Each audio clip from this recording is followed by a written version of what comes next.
నమస్తే. ఇవాళ ఒక చిన్న స్టోరీ చెప్దామనుకుంటున్నాను. అందరికీ ఉపయోగపడుతుంది. మీరు కూడా దయచేసి వినండి. ఫిన్లాండ్లో ఒక ఖాళీ రోడ్డు, ఒక భారతీయుడు అంటే మన ఇండియన్ కార్ డ్రైవ్ చేస్తున్నారు. రోడ్ అంతా ఖాళీగా ఉంది కదా అనేసి సిగ్నల్ జంప్ చేయాలి అనుకున్నాడు. పక్కనున్న అతను ఇమ్మీడియట్ గా స్టాప్ చేశాడు, వద్దు అని. ఇతనికి అర్థం కాలేదు, రోడ్డు ఖాళీగానే ఉంది కదా, ఏంటి వెళ్తే అని అడిగాడు. అప్పుడు అతను అన్న మాటలు చిన్నపిల్లలు చూస్తారు అని.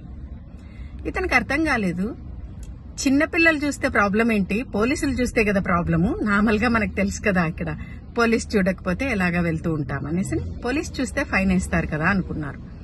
అప్పుడు అతను చెప్పిన సమాధానం విని షాక్ అయ్యాడు.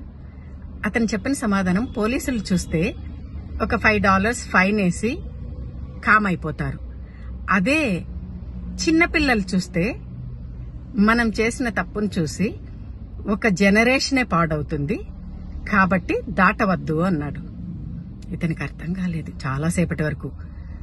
అప్పుడు చాలాసేపు టైం పట్టింది అతనికి అర్థం అవ్వడానికి.